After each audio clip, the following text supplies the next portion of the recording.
അള്ളാഹു ഉണ്ട് എനിക്ക്, നേരത്തെ പറഞ്ഞില്ലേ, എനിക്ക് അള്ളാഹ് മതി എന്നുള്ള നിലയ്ക്ക് അള്ളാഹുവിൽ ബലമേൽപ്പിക്കാൻ ഒരു സ്ത്രീക്ക് സാധിച്ചില്ല എന്ന് ആലോചിച്ച് നോക്കി. സംഭവല്ല തവക്കുൽ അവർക്ക് പഠിക്കണം. എന്നിട്ട് അതോ കഴിഞ്ഞു. ഇബ്രാഹിം നബി അലൈഹി സ്വലാമിന്റെ നേരത്തെ പറഞ്ഞതുപോലെ വലിയ ഇഷ്ടമാണ് തന്റെ ഭാര്യ, ആർക്കും ഇഷ്ടമാവും. പിന്നെ നബിനെ പറയുമ്പോൾ വേണ്ടത് അതും ചെറിയ കുഞ്ഞ് എത്രയോ കാലം ആഗ്രഹിച്ചിട്ടുണ്ടായിരുന്നു അല്ലെ. ഈ കുഞ്ഞിനെ ഇങ്ങനെ അങ്ങോട്ട് അതുകൊണ്ട് പറഞ്ഞു. പിന്നെ അവിടെ വർത്താനില്ല, ചിന്തയില്ല, അള്ളാഹ് തിരിച്ചു ചോദിക്കണില്ല, പഠിച്ചോനെ എന്താണ് ഇപ്പൊ ചെയ്യേണ്ടത്, അച്ഛൻ ചെയ്യല്ലേ, ഒരു 2-3 പ്രാവശ്യം ചോദിക്കുക, അങ്ങനൊന്നുമില്ല. അള്ളാഹിന്റെ ഭാഗത്തുനിന്ന് വഹി വന്നു. ഏറ്റവും ഇഷ്ടപ്പെടുന്ന പെട്ട കുഞ്ഞിനെ അവിടെ ഉപേക്ഷിക്കാൻ ഉമ്മയുടെ ഉമ്മയും ഒന്ന് എന്റെ അള്ളാഹ് പറഞ്ഞ അള്ളാഹു തആല അനുസരിക്കുന്നു. 2 അള്ളാഹു എന്റെ ഭാര്യനെയും കുഞ്ഞിനെയും അള്ളാഹു പരിപാലിക്കും, സംരക്ഷിക്കും എന്നുള്ള ഉറപ്പ്. 3 അള്ളാഹ്ക്ക് വേണ്ടി അത്ര സ്നേഹം ഉണ്ടെങ്കിലും അതിനേക്കാൾ സ്നേഹം എനിക്ക് അള്ളാഹുവിനോടാണ്. അള്ളാഹുവിനോടാണ് എനിക്ക് ഏറ്റവും കൂടുതൽ സ്നേഹം. അതുകൊണ്ട് ഈ സ്നേഹത്തെ എന്ത് ചെയ്തു? ബലിയർപ്പിച്ചു. ഈ സ്നേഹത്തെ എന്ത് ചെയ്തു? അവിടെ ബലിയർപ്പിച്ചു. കുഞ്ഞിനോടുള്ള സ്നേഹം, ഭാര്യയോടുള്ള സ്നേഹം ബലിയർപ്പിച്ച് അങ്ങ് പോവാൻ ആൾ കഴിഞ്ഞു പോയി. അപ്പൊ നോക്കി ഇബ്രാഹിം എല്ലാം കഴിഞ്ഞ് പിന്നെ വരുന്നത് എന്താ? അറക്കാൻ വേണ്ടിയിട്ട്. ഒന്ന് ആലോചിച്ച് നോക്കി. ഉപ്പനെ സംബന്ധിച്ച് ഇങ്ങനെ പറഞ്ഞിടത്തുണ്ടാവും കുട്ടിനോട് അല്ലെ. അങ്ങനെ കുട്ടി ഇപ്പൊ നമ്മള് ഗൾഫിലൊക്കെ പോയി കഴിഞ്ഞാല് ചെറുപ്പത്തിലെല്ലാം പോയി കുട്ടി ഒരു ഇതാവുമ്പോഴത്തേക്ക് പാപ്പാനെ സംബന്ധിച്ച് ഉമ്മ ഇങ്ങനെ പറഞ്ഞിടുക, അങ്ങനത്തെ ആളാണ്, ഇങ്ങനത്തെ ആളാണ് അല്ലെ. അപ്പൊ കുട്ടിക്ക് എത്ര ആവേശം ഉണ്ടാവും. ഉപ്പ വരുന്നുണ്ടെന്ന് അറിഞ്ഞിട്ടുണ്ടെങ്കിൽ 3 വർഷം കഴിഞ്ഞിട്ട് വരുന്നെങ്കിൽ പറയും വേണ്ട.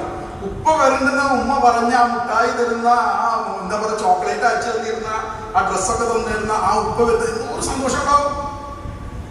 അങ്ങനെ വരികയാണ് ഇബ്രാഹിം നബി അലൈഹി സ്വലാം. എന്തിനാ വരുന്നത്? അറക്കാനുണ്ടാവാൻ, നമ്മളെ ഭാഷയെ പറഞ്ഞാൽ. അപ്പോഴും ഹാജറബീൻ എന്താ പറയണത്? അള്ളാന്റെ കൽപ്പന ഉണ്ടെന്നുള്ള ആർക്കൂട്ടെ, അള്ളാന്റെ കൽപ്പന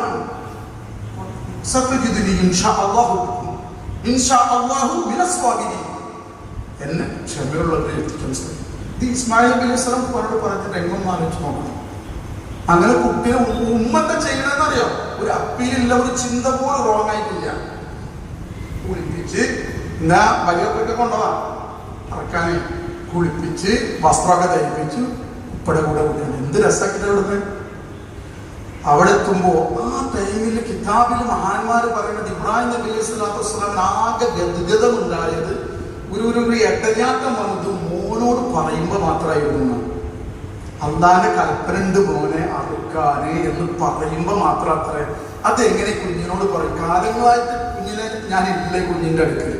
എന്നിട്ട് ഉപ്പ പറയണത് ആ ടൈമിൽ ഒന്നിങ്ങനെ ഒരു ഇതുണ്ടായില്ല, കയ്യാട്ടം അതിനെ പറയണ്ടെങ്കിൽ ആ സന്ദർഭത്തിൽ ഈ പൊന്നുമോൻ പറഞ്ഞത് ബാലെന്ന് പറഞ്ഞിട്ടുണ്ടെങ്കിൽ വളരെ കുറഞ്ഞ വയസ്സ്. അപ്പൊ ആ കുട്ടിൻ്റെ ഒക്കെ പോലെയുള്ള കതിർക്കൊക്കെ വയസ്സൊക്കെ ഉണ്ടാവുള്ളൂ.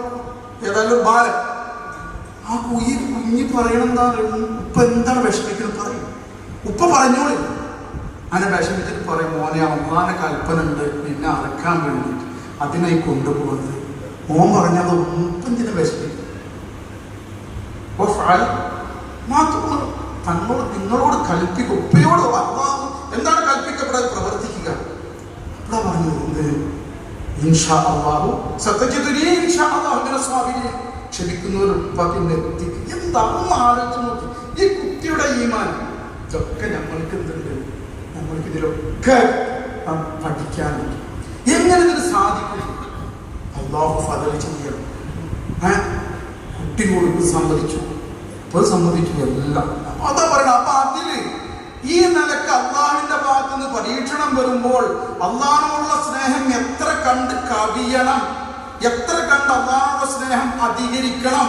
ആ സ്നേഹം അധികരിച്ച് നമുക്ക് ഇഷ്ടമുള്ളതെല്ലാം അള്ളാഹിന്റെ സ്നേഹത്തിന്റെ മുന്നിൽ ബലിയർപ്പിക്കാനുള്ള അവസ്ഥയിലേക്ക് എത്തണം എന്നതാണ് അതിൽ നമുക്ക് കാണാൻ സാധിക്കുന്നത്.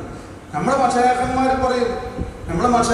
പറയും യഥാർത്ഥത്തിൽ ഈ ബലിയർപ്പണത്തിൽ നിന്നൊക്കെ നമ്മൾക്ക് ഇപ്പം ബലിയർക്കുമ്പോൾ അവിടെ എല്ലാം നമ്മൾ ചിന്തിക്കേണ്ടത് നമ്മൾ ശരിക്ക് അതിൽ നിന്നും എന്താണ് നമ്മൾക്ക് ബലിയാകേണ്ടത്. നമ്മൾ കുറച്ച് കാശ് പണക്കാരെ സംബന്ധിച്ചിടത്തോളം ഒരു 9,500 രൂപ അത്ര വലിയ പ്രശ്നമാണ്. നല്ല പണക്കാരെ സംബന്ധിച്ച് 9,500 ഷെയർ കൂടാതെ അതൊരു വിഷയമൊന്നുള്ള കാര്യമല്ല. ബലി എന്തിനാവണം? എന്തിനെയാണ് നമ്മൾ എന്ത് ചെയ്യേണ്ടത്? കുർബാന ചെയ്യേണ്ടത്? വിഷയന്മാർ പറഞ്ഞു നമ്മൾ ഇച്ഛകളെങ്കിലും, ചുരുങ്ങിയത് ഇച്ഛകളെയെങ്കിലും നമുക്ക് ബലിയർപ്പിക്കാൻ സാധിക്കണം അള്ളാന്റെ മുന്നിൽ. അള്ളാന്റെ ഇഷ്ടത്തിന് മുന്നിൽ തന്റെ ഇഷ്ടത്തെ ബലിയാക്കണം. തന്റെ ഇഷ്ടം എന്താ? സുന്ദരിയായ ഒരു പെണ്ണിങ്ങനെ വരും. അപ്പൊ നമ്മളിങ്ങനെ വലിയ കോൺഫാസിയാണ്. അപ്പൊ നമ്മളെ ഇഷ്ടം ബിലീസ് കൊടുത്തിട്ടാണ്. ഒന്ന് നോക്കിക്കോളി. ഒന്ന് നോക്കിയപ്പോ തരക്കടില്ല, ഒന്നും കൂടി നോക്കിക്കോളി. ഇവിടെ ശരിക്കും ഇതൊക്കെ നമ്മളെ ഇൻഡിവിജ്വലാണ് കേട്ടോ. ഇത് മറ്റുള്ളവർക്ക് നമ്മളേക്ക് ചിന്തിക്കുന്നതാണത്. നമ്മളെ തെക്കുവ എവിടെ ഉണ്ട്, നമ്മളെ ബലിയർപ്പണം എവിടെ ഉണ്ട്. ആ സന്ദർഭത്തിൽ അള്ളാഹുവിന്റെ ഇഷ്ടം ഇത് നോക്കരുത് എന്നതാണ്.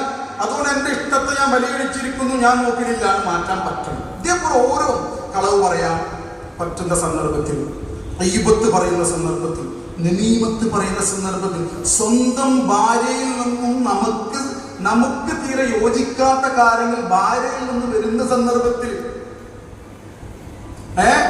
ഇങ്ങനെ ഓരോ സന്ദർഭത്തിലും നമ്മൾക്ക് പറ്റാത്തത് നമ്മുടെ മക്കൾ ചെയ്യുമ്പോൾ ആ സന്ദർഭത്തിൽ ശിവന പറയും മക്കളോട് ദേഷ്യപ്പെട്ടിട്ട് ഉള്ള ദേഷ്യം കൂടെ തീർക്കാൻ പാടില്ല. ശിവന പറയും ചുള്ളലേ കാലുമൊക്കെ അടിക്കാൻ പറയും. എന്നോട് പറഞ്ഞതാ ചുള്ളലേ കാലുമൊക്കെ അടിക്കാൻ പാടുന്നൊക്കെ പറയും. നമ്മളെന്താ ചെയ്യും? നമുക്ക് ദേഷ്യം പിടിച്ചിരുന്നു എല്ലായിടത്തും മക്കളെ അതിനെ തൊരീക്കത്തിനു